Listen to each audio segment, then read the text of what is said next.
welcome to the 6th episode of Digital India Podcast on FIR Podcast Network. This show is weekly updates brought to you by staff and students of Web Marketing Academy, and I am your host Mansi. This show gives you the latest updates in the digital marketing world in India. Today is the 14th of July 2015 and we are giving you updates of the last 7 days. And today, before we start our show, here is something that I want to tell you.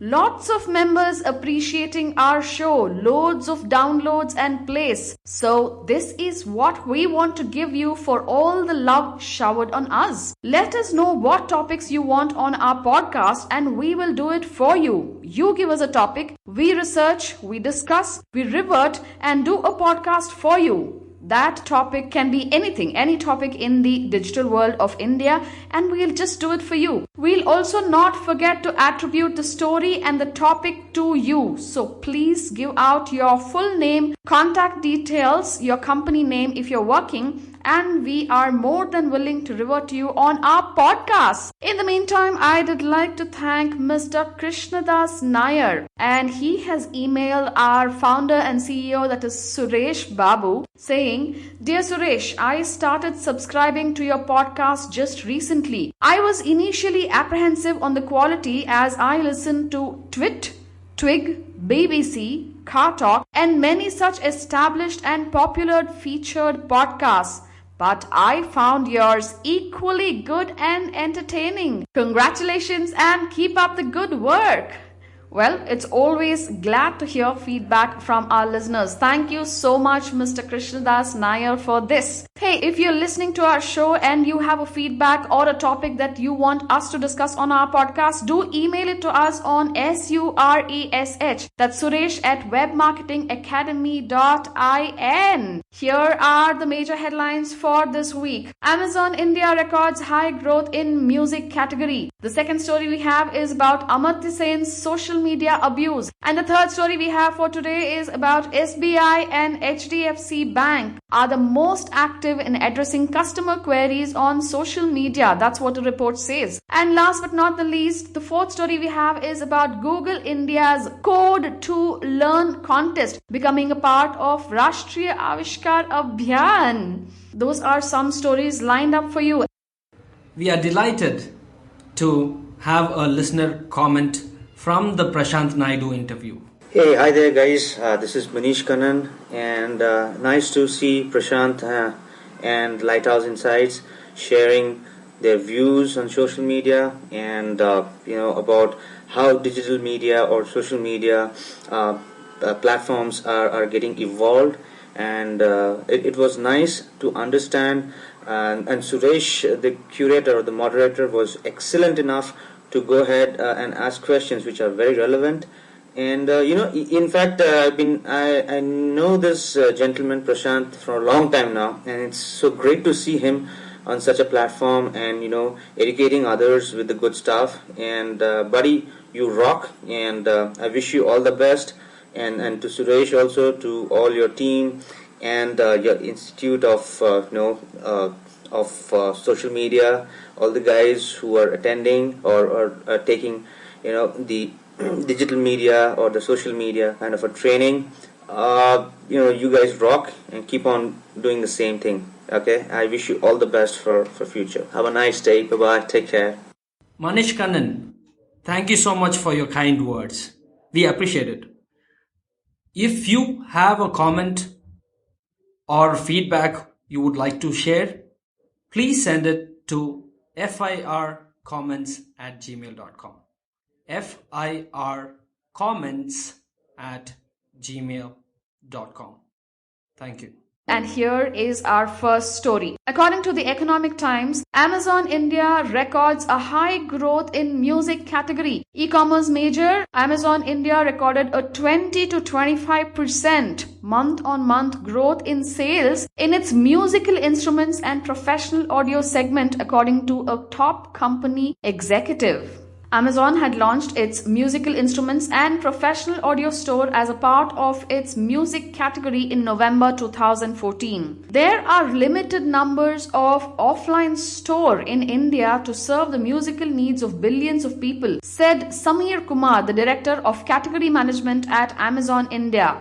So, we launched musical instruments and professional audio store to address the inherent challenges customers faced in purchasing musical instruments, mainly due to limited selection and information available at any one place. Across the country, there are only 500 to 700 stores for musical instruments. According to Kumar, that's the statement. On Amazon India, electronic keyboards, DJ consoles, acoustic guitars, and recorders are the best-selling items in its musical instruments and professional audio store. According to Kumar, professional audio is a fast-growing segment including products like DJ mixers, DJ headphones, microphones, and studio monitors. Low-cost acoustic guitars are also doing well, he said. With over 12,000 musical instruments on its platform, Amazon.in is reaching to not only metros and mini metros but also to smaller towns and cities. In addition to the smaller 8 cities, Amazon also has seen demands from smaller cities in Kerala, Karnataka, Odisha, Tamil Nadu, among others, said Kumar. To promote the category, Amazon has partnered with Sennheiser Professional to launch a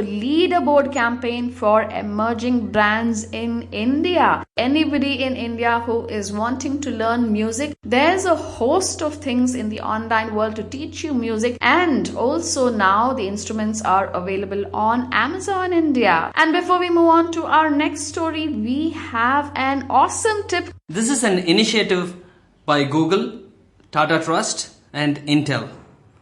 It is known as Internet Saathi, Saathi. What it does, it helps rural women to bring online. It is an excellent initiative. By beginning of this month, they launched this initiative. The agenda for this is to make sure that rural women in India get access to the internet. What they did was, what they did was they use bicycles, and the women travel across villages where there is internet in the bicycle, and they take them and they educate these rural women. And also Google launched a different campaign called Helping Women Get Online, hwgo.com, last year.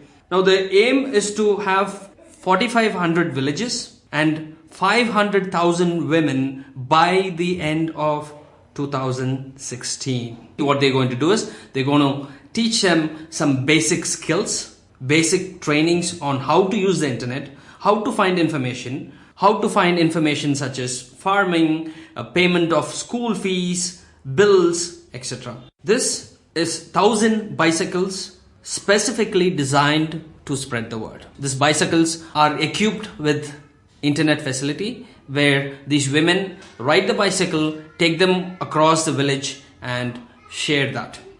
So this is going to be interesting. And also by October, Google India is looking to bring almost 50 million women online. It's a great initiative. Please check out. It's called Internet Saathi. The second story we have for today is from DNA India, and it's talking about how Amartya Sen's social media abuse is happening on Twitter. Amartya Sen expressed some uncharitable reactions against the Modi government. What followed was the usual rise, rinse, repeat of trollish behavior that has sadly become the hallmark of social media. Nothing was left untouched from Amartya Sen's private life to the acting choices made by his daughter. Everything was stripped bare. There was also half-baked allegations about Amartya Sen's misconduct at Nalanda University. However, Amartya Sen is not alone. The same treatment is almost unfailingly meted out to almost all celebrities, be it journalists like Rajdeep Sardesai after his Madison Square report, or actors like Rishi Kapoor for questioning the beef ban, or even politicians like Arun Jaitley for having an awesome interview to a channel that the fans didn't approve of. Once viciously attacked on social media, individuals or celebrities are prone to getting into a shell. So all we can expect from them then are benign and sugar-coated tweets. The hawkish behavior of haunting in packs is leading to a serious erosion of the public space, which at the end of the day is the greatest tragedy of all. The threshold for dissent has gone alarmingly low on social media. The view is that you are either with us or against us. People have even lost the capability to take a joke. BuzzFeed India editor Riga Jha was recently trolled mercilessly for merely saying that Pakistanis are more good-looking than Indians. But it is not only celebrities. As the comment section on most websites suggest, it is a season of throwing muck at each other. Wow, we understand that social media is a public space, but I guess everybody has an opinion to make. And I'm sure you have an opinion on that opinion. So give your opinion. I feel that there is absolutely no need to troll, to be abusive on social media. Hey, they're giving their opinion, you give yours. And that's exactly what we discuss at Web Marketing Academy when it comes to tweeting, when it comes to putting up posts on Facebook, any updates on social media for that matter, because people who are trained here are going ahead and becoming brand ambassadors when it comes to social media, taking their brands really high on social media. They do a lot of brand management, brand positioning. So the first thing that we discuss and talk about is some etiquettes on social media on allowing people to voice their opinion. Wow. Hey, I'm sure you've got a lot of opinion on this. Do write to us on suresh@webmarketingacademy.in and let us know that, if you've come across some instances where you've seen this trollish behavior, or what exactly do you feel about this trollish behavior on, people throwing muck at each other on social media. And before we move on to our third story, we have an awesome tip coming your way. My next tool is Reflector 2. REFLECTOR 2. This is an application and a tool which allows you to mirror your device to the desktop.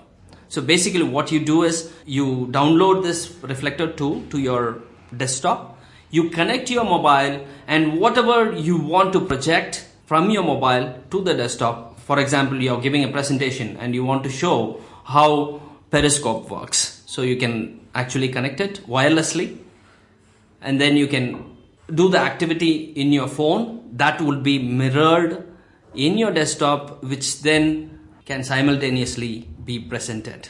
So it's a mirroring app. It comes in handy when you do your Periscope, because when you do Periscope, it automatically saves it, but Periscope does not save all your likes, all your hearts, comments, only the video would be saved. If you want all those hearts and comments, this tool comes in handy and you can use it.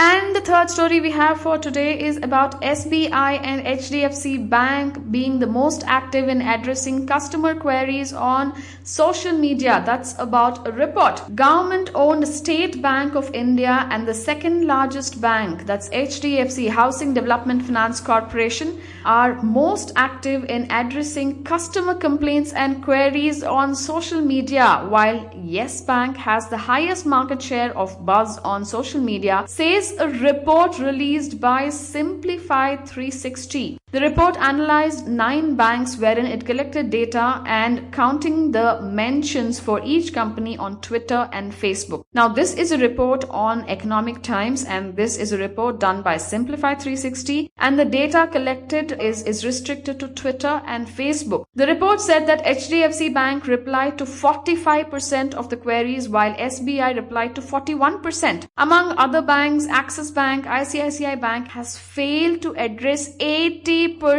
of the queries, it says. The report points out that HDFC Bank is more active bank of Twitter but couldn't get much attention for their efforts. The study says that on Facebook, SBI is most active bank with 3 posts per day, while Kotak Mahindra Bank shouldn't see much attention of fans with almost 0 posts per day. The report took into account social media interactions between 13th June and 28th June. The 9 banks include SBI, HDFC Bank, Yes Bank, ICICI Bank, Kotak Mahindra, Axis Bank, Citibank, IDBI Bank. Just now, remember that we had on account of World Social Media Day, we had an event at Christ College on 30th June to mark the World Social Media Day. During that time, all the speakers had only one opinion, especially Nikhil made it very, very clear. Nikhil is the mind reader, the magician, and he made it very clear that, whether you are doing something on social media or not, people are going to talk about you. And that's what I can think of when I look at all these banks. The best of the banks are still reverting to only 45% of the queries. That's not even half. So if anybody from the bank sector is listening to this podcast, please do share your opinion on us. Is it so difficult? Is it so hard? Are there no dedicated people to do your social media presence? Or is it so hard to revert? What are the policies that you have? And why is it that you are not listening to people in the social media world? Why are you not reverting to them? Why are you not addressing more than half their queries? That's our question to you. If you're listening to us, please do let us know, and we are happy to discuss that on our show. Do let us know about the dedicated efforts that your bank is giving out to the public on social media. That is an awesome story about the financial sector and social media. And before we move on to our last story, that's about Google India's Code to Learn contest, we have another tip. My next tool is almost similar to what I said earlier in the tool. This is nothing but it's a Quicktime Player. It's inbuilt if you're using a Mac. Quicktime Player. This comes with inbuilt screen recording or video recording. So basically you connect your phone and then use new video or screen recording, and you basically just change the setting. Instead of your webcam, the source can be your mobile. So it's just like mirroring. It will record the entire session and you can save it as a video format. Thank you so much. Until next time, this is Suresh from Web Marketing Academy. Thank you. And I'm really excited about the next story that we have, and this is straight from Google India's blog.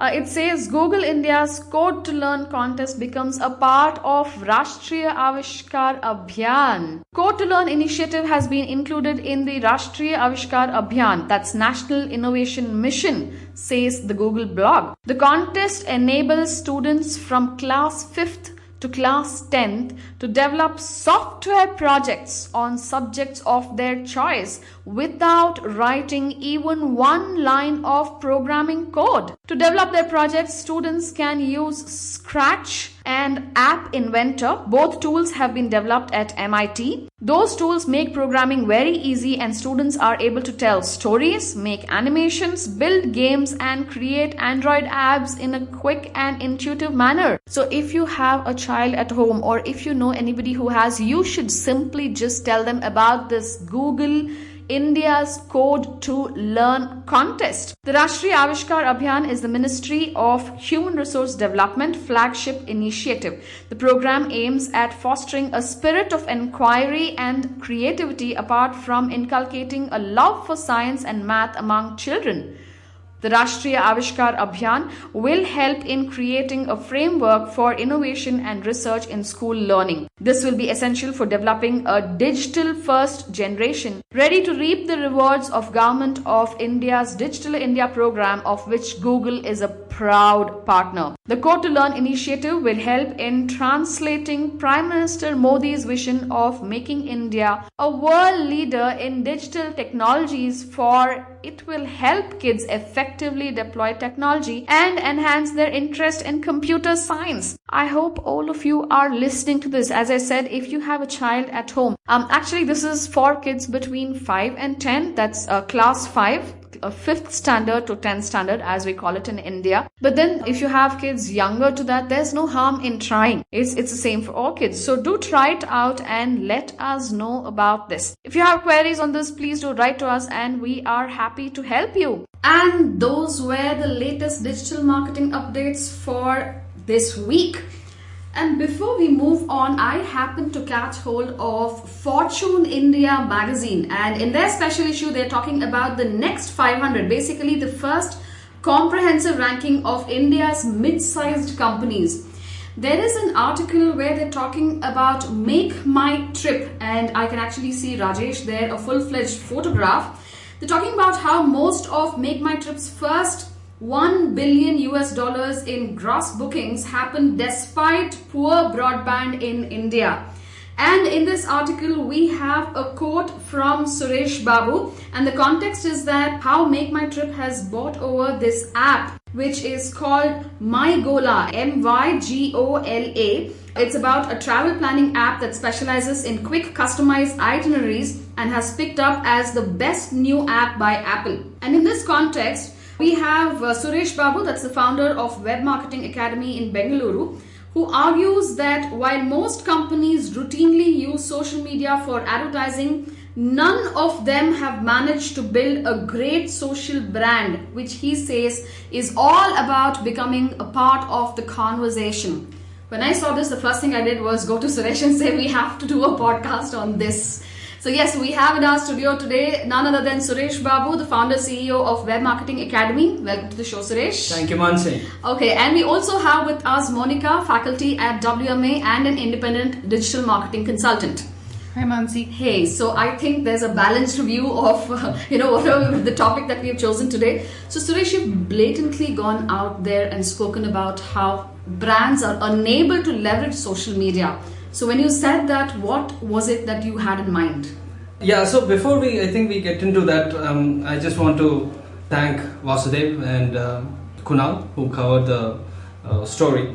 They called me up and they asked me my opinion about online travel agent. By the way, it helped a little bit because I was working for a company, WMA, it's a travel company. I was able to give some inputs, my take on that one. What I was trying to express was that specifically in India, we see a lot of companies who's doing good in terms of advertisement. See, I'm a Make My Trip user, so I'm not saying anything negative or positive, but I think the biggest challenge that we face is there is advertisement, but none, or maybe I would not say none, most of the companies are focusing on the advertisement part, but not on that experience. Travel is a social experience, right? I mean, most of us travel for various reasons. It could be leisure, it could be vacation, and it's an excellent venue to showcase, and the social media can be great because we go on a vacation, take pictures, use some videos, and that can be shared. So I did not see any campaigns or anything on an ongoing process where they are any travel agent, online travel agent, or any company for that matter doing it. Thrillophilia is trying to do some good things, which is great. That is what my take was on. What do you think, Monica? Yeah, I think it's more a case of changing the mindset.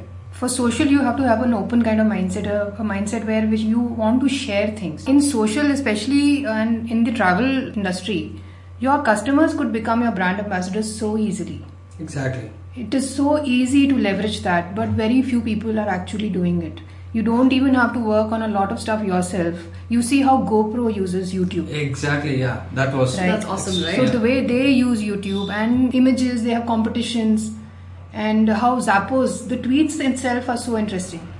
They have their consumers, talking about their products, showcasing their products, and they do it by running campaigns. So if they could just focus on the consumer side and get those people to share stories. So to do that, first you have to have an open kind of mindset. Typically, a lot of the brands we have here have a closed mindset. It's like we are who we are and we are not ready to share the personality of the company as such. It's like we are a brand and this is it, but employees, everyone, there are people there. Yeah. You have to showcase people. So people is all about emotion, people is all about feeling. You feel good after a good trip. How do you convert that into a social experience which you can showcase on your pages? So that is what should work, but I don't know, for some reason it's still not. So basically, it's the engagement rate, because see, I'm right now looking at socialbrands.media to win. That's MEDIA numerical 2WIN.com, and they're giving out statistics on Facebook pages. I see that Facebook Digital, Nat Geo, and then my Nike Football, they all seem to have lots and lots of fans. But the engagement rate is anywhere between 0.01 to 0.00. Lots of fans. In fact, if I look at Nike, they have about 42 million fans, and the number of people talking about them on their page is 64. So I'm surprised. I mean, these are like global brands, okay? So if I'm looking at this chart, the only things that I can think of is Oreo with a 1.35%, and then Pizza Hut Retail. They're all Pizza Hut Retail, Dove, and then National Geographic. they're all in 0.28 to 0.33 or 0.36. Even then, I can't see anybody even reach 1% of engagement. So why? Why is it so difficult for the brands? We become so busy that we don't have time even to, that's what I think. We are consuming a lot of content. Today we get a lot of content, we consume a lot of content, but for us to engage, I mean, we might read a lot of things and we might see some good advertisement and anything, but for us to engage, I mean, it takes a lot of... When was the last time you engaged in some of the... I'm very surprised when we look at that. I'm thinking, what are the brands that I actually follow, consciously follow? And then I see that, if it comes in my newsfeed, it is yes, okay? And when I have to do some research, that's when I actually go to those brand pages and look at their posts, things like that happen. It's very rare that, you follow a brand so ardently and wait for them to, put up a post. Probably Jabong or a Flipkart when they have a sale, then it makes sense. With the rest of the brands, I don't remember me or any of my friends talking about it at a level that, oh, this is a campaign. Hey, did you see this Facebook post? Like how we talk about, articles in newspapers. I've never seen something like that. Monica, your take on this? So the mode of the content makes a lot of difference. For example, if a brand has created a video, which is not talking about the brand, but basically the experience which is delivered by their product or service, those kind of videos get shared. Those kind of videos, and it's not talking about their product or service, right? It's focused on the experience. So if you think and people who have gamification, so it's a challenge. So people are not in to know more about the brand. They're really in because of the fun value, the entertainment value, the emotional value, or something like that. On social, that is what works. It has to be done like that. Are you talking about one of those campaigns that Prashant Naidu mentioned, where there's a Mountain Dew campaign where they've talked about that lady climbing the Mount Everest. So it's just that Mountain Dew becomes top of mind. It may just be like an average drink. It's not like it's anything scintillating. But because of the ad, that is what comes to mind. So I'm not sure how well that would convert into revenue for them, whether that kind of impact is going to have. But at least the awareness, from the awareness angle, that's a good campaign. See, I was watching this. We're going to, in the tip or tool, I'm going to talk about Internet Saathi. Oh yes, Google's launch on women. Amazing. That video is amazing. Right? So beautifully done. That we will share. I mean, because that's a initiative which we are going to talk in the tip. That's what I have it in as a tip. Beautifully done. So those kinds of, I mean, especially if you notice Google ads, some of them are ads, but they make it really good. Especially in Indian context, they make it good. That goes viral. So and moreover, today's world, every content is getting more and more and more, and our attention span is going down and down. So you also need to relate it to things which are happening around. For example, it's important that it is something like people are already looking for, or that kind of information is already out, and in that feed, this also comes in. Yeah. So it's like, for example, there is this video which is on a lady who has chemotherapy, and after that she's getting ready to go to office, and she's trying to cover up her bald head. And then her husband tells her no, and then, it's series, like everybody takes it in a very different way. That's just an ad before a video I wanted to see. I usually skip ads, but from the first moment, it was so touching, it was so beautiful that I watched it. So it's basically real human stories that you want to relate to. Yeah. See, I'm also looking at socialbakers.com, statistics of Facebook pages in India. If I look at the top pages in India, let's start with this. Look at this. There's Narendra Modi, then there's Yo-Yo Honey Singh, Deepika Padukone, Salman Khan, Sachin Tendulkar, Shreya Ghoshal, Indian cricket team, Virat Kohli, Amitabh Bachchan and A.R. Rahman. These are the top 10 pages in India according to socialbakers.com. I don't see one brand here. Not one brand. Okay, globally at least we saw Oreo, Pizza Hut Retail, Dove and Nagio. So what is it that in the Indian context that these brands are doing so wrong and getting it so wrong on social media that they're not even able to scale and feature in the top 10? One is we like Bollywood. So, right, that's nature. Right, so that's part of it.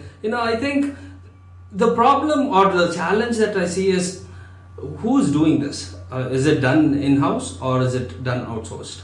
So we'll have to look into the root, what is happening. So if it is in-house that somebody is doing, is that person or the team educated enough to see, okay, these are the things that we should do, and this is not just about selling, because every time when somebody does a campaign or anything, the first thing comes to their mind is, how do I sell? I think that mindset need to change.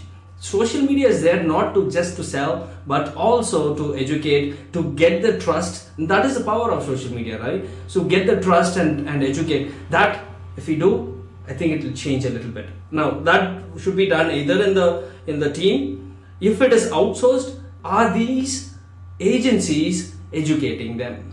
Because one is to educate, then to implement it will take some time, because the top management will say, no, we want only numbers, we want only sales.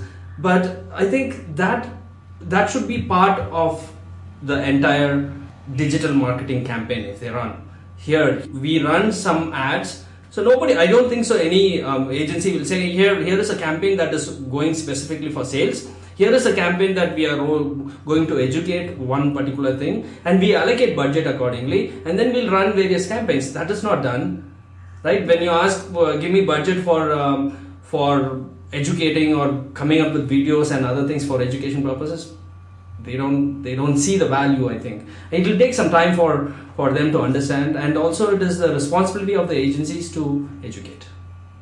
Commenting on that, coming back to you on this, Monica, how difficult you're an independent consultant, I'm sure you're working with a couple of businesses, so how difficult or how easy it has been? Now I want to look at it in two contexts. One is that I don't know how many digital marketing agencies today are pure play digital marketing agencies, started off with digital marketing itself, because all of them I see are huge brands which have been there in the advertising offline sector and now are also offering digital services because they don't want their clients, going away somewhere. That's the first thing, which means that, they're not specialized.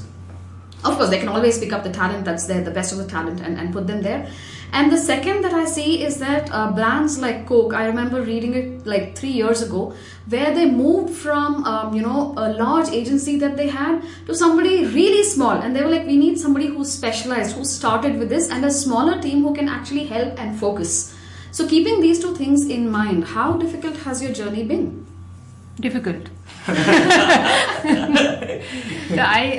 I find is that the education is definitely lacking. So let's say I talk about participation, social conversations on LinkedIn groups. So immediately, as soon as they hear that okay, we will participate in LinkedIn, the first thing, yes, we can promote our content there. Let's push this there. Yeah. It's always a push kind of thing. And on social, it has to be pull. You have to attract people with the content you create or whatever you are doing. So, for example, think of the Mars mission, how they use Twitter, the Mars orbiter. Yes. What did they do? Those guys are all, at a higher age.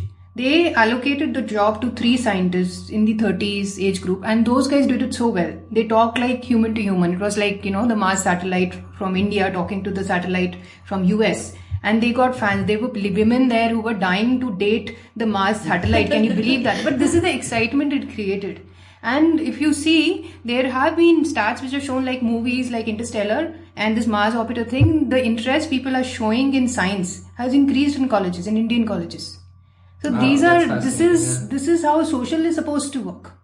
Okay. But the reason companies don't do it, because their vision is very limited to their immediate kind of things like revenue. They associate everything with revenue.